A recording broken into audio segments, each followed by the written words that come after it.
Почитувани гледачи, добре ни дојдовте. Го започнуваме неделниот микс и денеска ќе зборуваме за едно посебно музичко патување, наменето за немладите.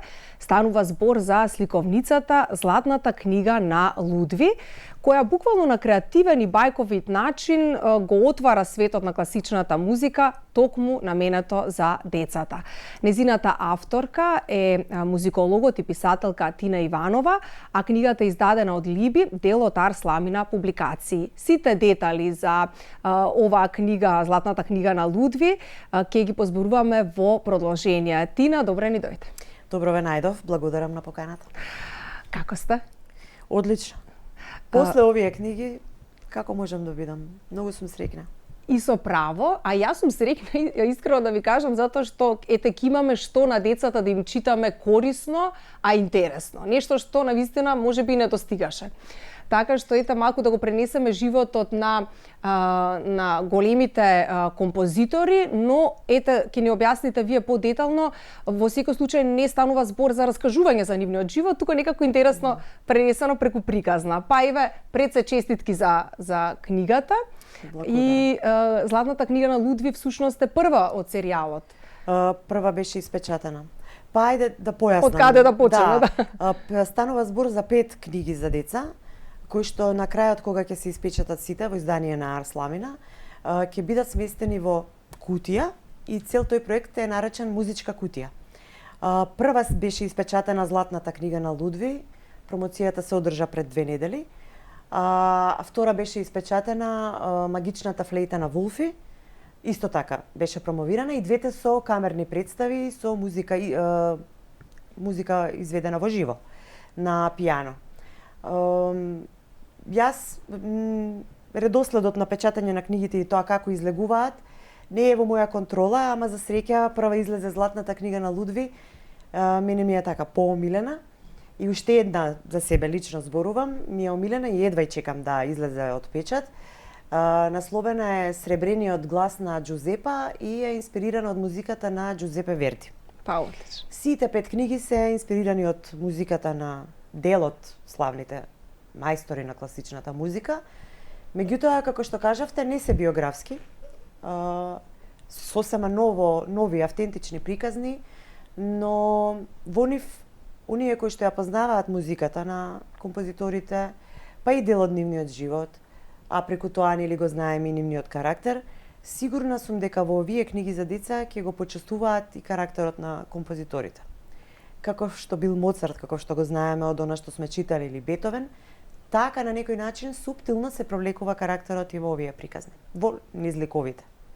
Тоа е сосем нормално, нели, малку да дознаат и самите дечиња, па и родителите повеќе за некои карактеристики на овие големи и врвни уметници. А како всушност Тина се роди идејата класичната музика на овој начин да ми ја доближите на немладите?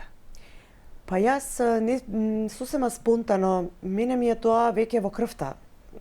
Цел живот се занимавам со музика, со класична музика, сега во филхармонија, во продукција не можам да ја избегнам и приватно јас сум вистински влюбеник во класиката. Сакам да истражувам и се уште ја немам истражено и никој ми се чини до крај.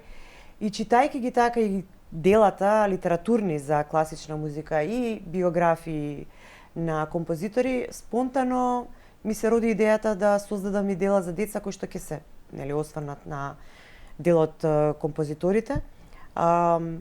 Како се роди идејата? Мислам дека го кажав тоа во едно интервју, пред 2 години ги напишав овие книги и бев на летување во Охрид. Имам таму стан, па одам секој лето. Охрид за мене е најубав град. Каде и да сум, сакам во Охрид да се вратам и ми е инспирација. И така и за овие книги. Останав сама прв пат откако сум мајка и останав сама без моите деца. Веќе не ме дружат, нели, не сум им интересна. И ми се роди некое чувство, некое носталгично чувство дека јас сега треба да се навратам на детските на оние моменти кога моите деца беа мали. А тоа беа моменти кога буквално многу долг период пред спиење не само што им читав книги, туку им змислував приказни, им раскажував мои приказни кои што сама ги измислив, а тоа беше серијал од приказни наречени Лошко и Добре. За две деца, Лошко и Добре, и секоја вечер сами сака, мамо, ајде за Лошко и Добре, ајде за... И мене ми е тоа останато уште од тоа време. И така во Охрид, викам, ми текна на приказните за Лошко и Добре, во кој што имаше многу морал, етика, образование, едукација. Сега преку тие приказни јас сакав да им кажам, да ги воспитувам моите деца и да им кажам што е добро, што е, нели, што е лошо. И се сетив дека можам да напишам книги за деца. И седнав и буквално за 10 дена ги напишав сите 5 приказни. Добро, потоа следува, нели, уредување, ама идеите ги ставив на хартија буквално за 10 дена. Слушајќи музика во позадина, секако ме инспирираше музиката на Моцарт, и на Бетовен, и на Верди, и на Чајковски, особено на Бах. Без Бах не постои животот, според мене. И така настанаа приказните. Влегов во еден сосема поинаков свет, во кој што ми олесна дека веќе моите деца се самостојни и веќе ќе морам јас да си го продолжам својот живот без нив, во смисла дека не сум им веќе потребна освен за поддршка секаква, или мајката е секогаш потребна во животот, меѓутоа не треба да трчам по нив. Да, и најголем успех е, претпоставувам, за еден родител кога и децата веќе си се осамосталени, си фаќаат свој пат. Точно, да, и се наоѓаш во една ситуација кога ги гледаш како растат, гледаш дека се пораснати веќе самостојни луѓе, а при тоа сваќаш дека и ти стареш. Ама јас не го прифаќам тој момент, затоа што можеби телото старее, ама духот останува ист до крајот на животот. Затоа и кај мене она љубопитност, креативност се уште ме држи, сум среќна поради тоа. И ова е доста интересен факт, мислам, самата ваша објава на детските книги и фокус да пишувате за деца, затоа што, еве, ги знаеме вашите претходни книги кои што се за возрастни. И ете сега одлучивте за деца. Тоа е некако, навистина, необичен пресврт, или? Да, пресврт е, а меѓутоа кај мене си беше таа идеја, си тлееше во мене одамна, само што, ете, не дошло време. Тогаш било дојдено времето. Како што кажав, одамна, од пред 20 години, што се вели, јас си измислувам приказни за деца.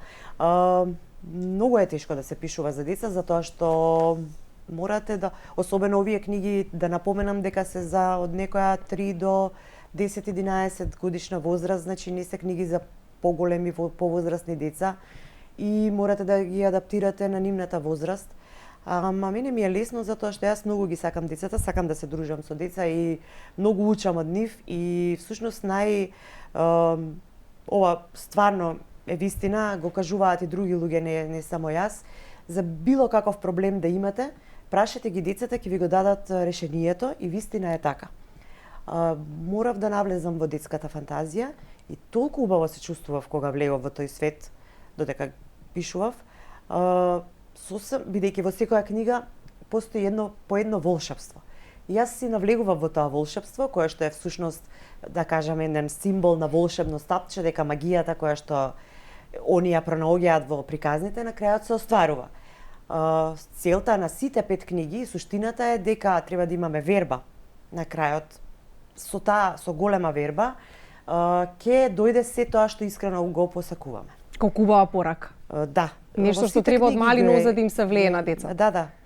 Затоа што, нели, живееме во време, мислам, од секогаш булинг е, нели, од секогаш било тоа, не е само во денешно време.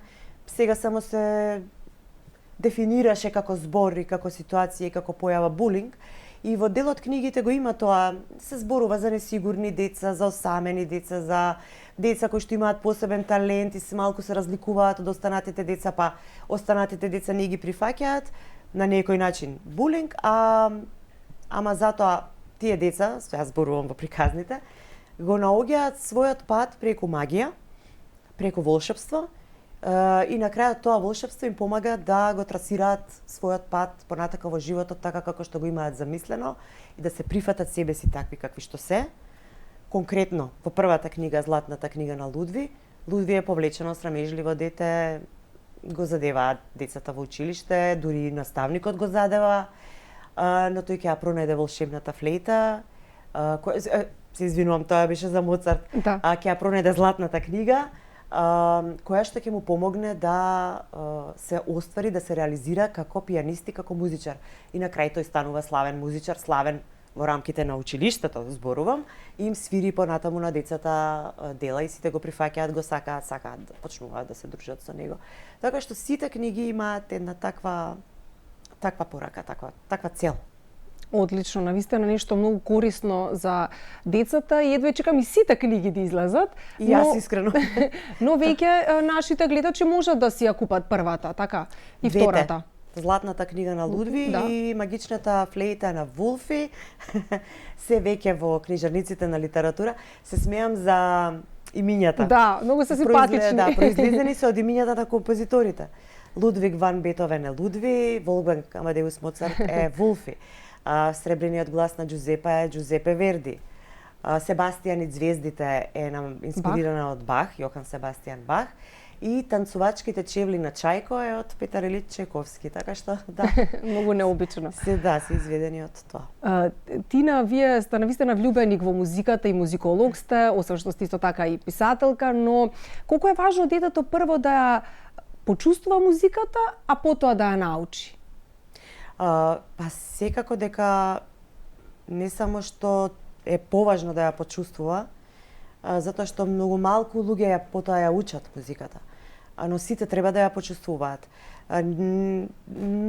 Многу треба да се работи на тоа во образованието и самите родители да ги растат децата додека се мали со музика на Моцарт, Бах, со класична музика, затоа што тоа и сите го имаат веќе докажано и науката го има докажано дека развојот, менталниот развој, психофизичкиот развој, креативноста, имагинацијата, се е подобро со слушање на музика на Моцарт. Музиката на Бах е практично, тоа е логична музика, математичка и ако детето расте со музика на Бах, ќе свати што е хармонија, што е ред, што ќе го развие оној дел за тоа, за логично размислување, за математичко размислување.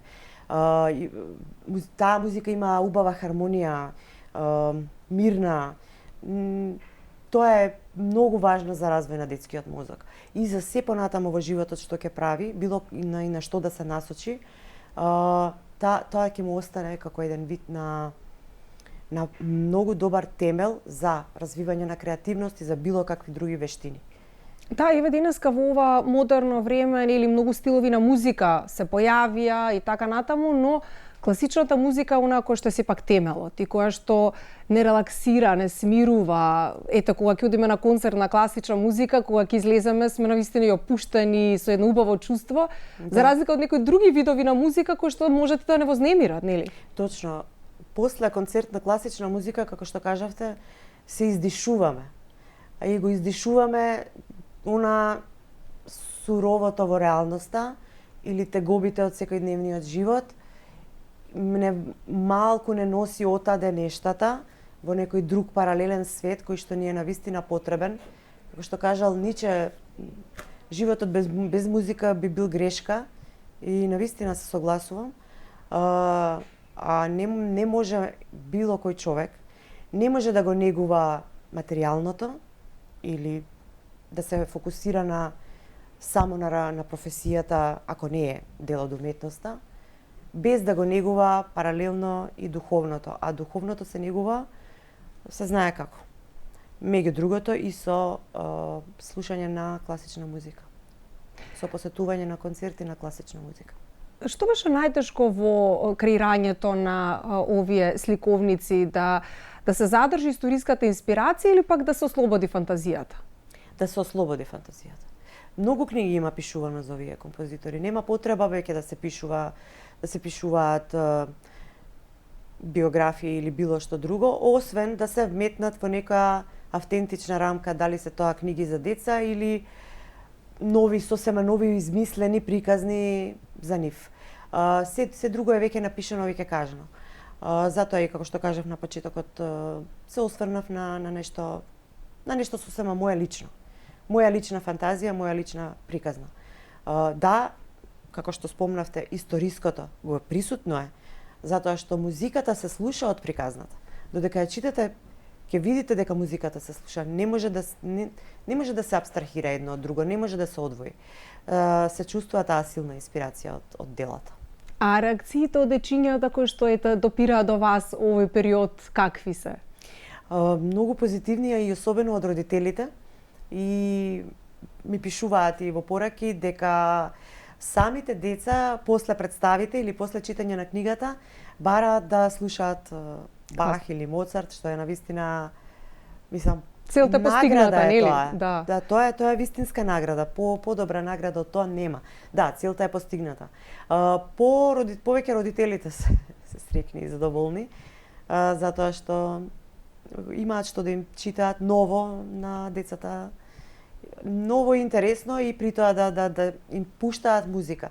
На задната страна од секоја книга постои баркод за да се дојде до музичкиот линк, така што и тоа е една плюс варијанта за полесно стигнување до делото за кое што е обработено во книгата.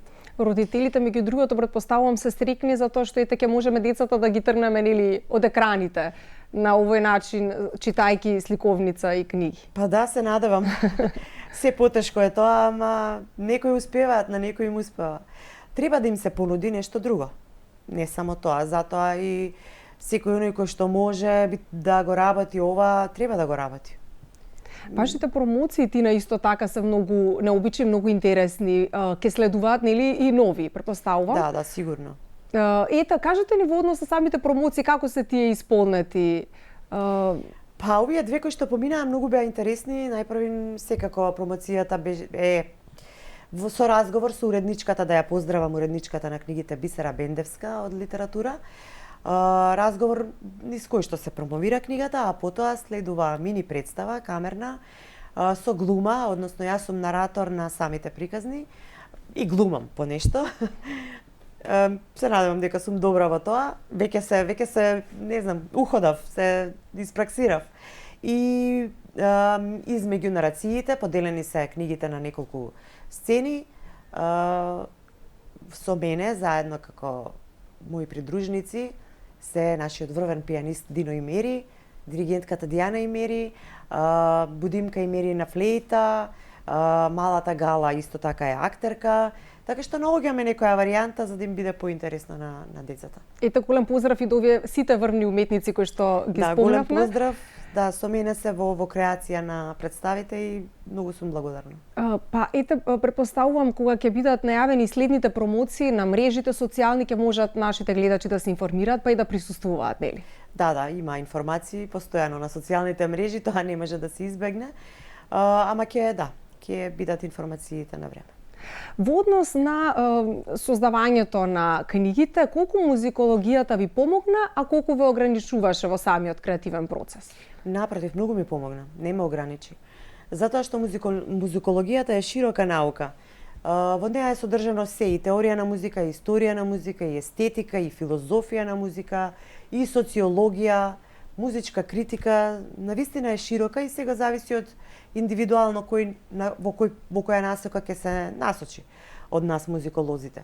Но кога веќе сте ја испраксирале, мене тоа би беше и на факултет, завршив на одсекот музикологија, ама и понатаму во животот и како новинарка во Утрински весник, додека пишував музички критики и додека ги пишував монографиите за одредени композитори, книги за одреден период музички, веќе тоа е навлезено во мене и само треба да излезе сега излегува во поинаква форма.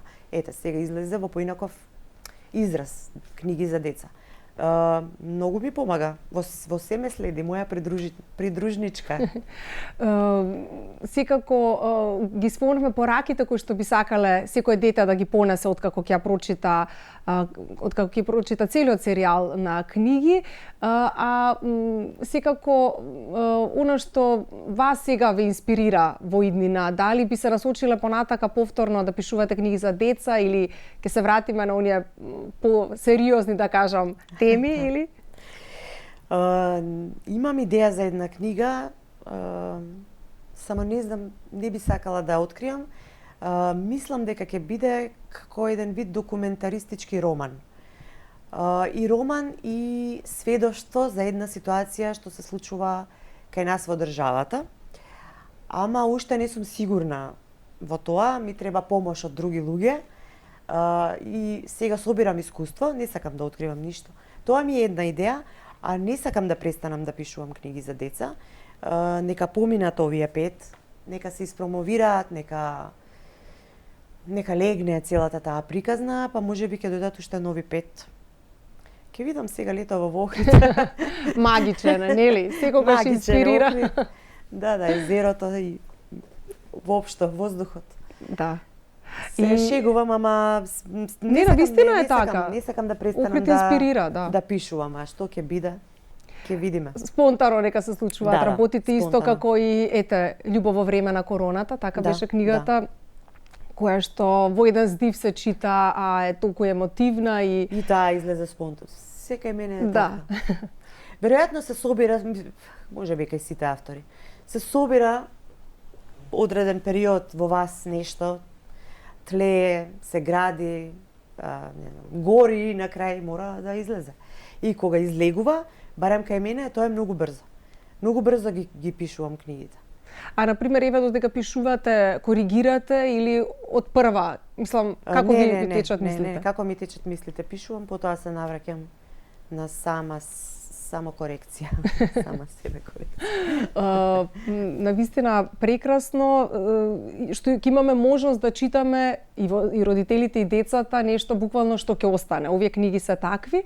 Илустрацијата исто така е многу необична. Кој е илустраторот? Да, тоа не спомнавме, а јас сум многу изненадана од илустрациите. Рената Јосифовска е илустратор. Ние не се договаравме воопшто. Ја инспирирале самите приказни. Додека ги пишував, јас ги замислував поинаку. Нормално кога пишувате приказна за деца и ја визуализирате во својата глава, не ги визуализирав вака и кога ги видов, всушност многу подобро него она што се случуваше во мојата глава. Многу и благодарам, сакам и јавно да се заблагодарам. Навистина секој детал е обработен така како што треба, а ликовите фантазија.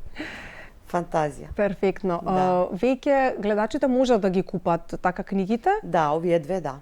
А можат и некој кој сака и комплетниот, нели да сите 5 да ги чека. Да, како комплет кога ќе излезат од печат. Многу е потешко да се работи на книги за деца токму заради илустрациите. Не е лесна таа работа, не можете сега вие наеднаш. Другите романи се печатат, ги носите во печатница, се печатат, ама овде мора да ја направите книгата во вид на сликовница за да биде привлечна децата да ја читаат. Децата читаат ни слики, не само ни зборови. Така, да. А ете, и музиката на овие врвни композитори, ако биде во позадина, уште поидеално, нели? Па, верувам дека и за вас, нели, како влюбеник во музиката е голем поттик да можеби после читањето на овие книги ги поттикнеме и децата да ги посетат концертните сали. Секако тоа е една од идеите. Мене исто така во пишувањето на книгите ме инспирираат концертите кои што се случуваат во Македонската филхармонија, симфониските концерти за деца. Еве сега да најавам, на 14 март ќе имаме нов премиерен симфониски концерт за деца, токму според приказната Магичната флейта на Вулфи. Па тоа е одлично. Да, и не знам, нема поубава форма на прикажување на нешто освен концертна изведба за деца. А при тоа да е збогатена со приказна. Така. Нас сите концерти во Македонската филхармонија за деца ни се распродаваат за една недела. Тоа е позитивно, значи дека и родителите сакаат децата да одат да слушнаат. Сакаат, имаат потреба. Имаат потреба, нема некоја голема понуда во Скопје за деца. Зборувам културни настани, театар за деца и младинци, во опера прават детски представи, филхармонија. Сега приметив дека има многу и независни театри кои што прават представи за деца како нешто ново. Да, има и се надевам дека тоа ќе продолжи во континуитет, затоа што кај нас, знаете, нешто ќе се појави и се разбира заради финансиски причини, застанува и немаме континуитет. Луѓето не можат да се навикнат на тоа. Ке станеме ли постепено свесни, Тина, извинете што ја прекинав, дека културата е онаа која што не води и духовно и во секој аспект? Мораме, немаме друго решение, немаме друг избор. Живееме во многу лошо време, кога материјалистичкиот свет буквално не наврна. Немаме чадор веќе да се спасиме од тој дожд на капиталистички идеи, на не знам, молови, трговски центри, автомобили, марки и се тоа, а паралелно го заборавивме она што е вистински вредно, а тоа е креативноста. Забораваме на креативноста, особено на она индивидуална, на индивидуализмот. Не се вреднува веќе индивидуализмот. Мене тоа многу искрено ме грижи. Загрижена сум заради новите генерации, заради децата. Се сака да се обидуваат да не стават во некој калап, да направат роботи од сите нас, но тоа ќе биде тешко. Човекот на крај сепак ќе ја изнесе од себе таа своја човечка енергија и ќе се надевам дека ќе остане да биде човек, дека се она што не тера да бидеме роботи, сега и со чат GPT комуникациите, дека ќе се здосади, ќе исчезне или нема да има ефект каков што некој посакува. Па еве веќе во однос со социјалните мрежи некако го приметувам тоа. Да, и јас забележувам. Како да е презаситено се. И веќе се враќаме, да не речам кон аналогно, веќе желни сме за мир, тишина, мора да се вратиме кон баш како што кажавте, аналогниот начин на живот. Не во екстрема, се разбира, ние мораме да ги следиме се она што е ново, новитетите, новите технологии, но тоа да не биде да не тера во зависност или во екстрема или зависност. Мораме да го негуваме тоа другото паралелно. Затоа и се раѓаат нови болести. Да, за жал. Токму се е поради тоа. Така, апсолутно. Многу се радувам за она што следи, за сите изданија нови на музичката кутија и едве чекам и јас и да ги прочитам на ќерка, искрено, а верувам дека и нашите гледачи на своите деца. Ви благодарам за гостувањето, секогаш е задоволство. Благодарам, Марија, исто. Ете, почитувани гледачи, се надам дека вие уживавте во разговорот заедно со Тина Иванова, музиколог, писателка, новинарка исто така, по повод незината нова книга, односно сликовница. Практично ќе бидат 5 книги, музичка кутија. Денеска зборувавме за златната книга на Лудви и за како беше магичната флейта на Вулфи, да. За останатите секако ќе бидат известени кога ќе бидат и промоциите, најчесто на социјалните мрежи ќе објави Тина Иванова. Останете заедно со нас, се враќаме за кратко.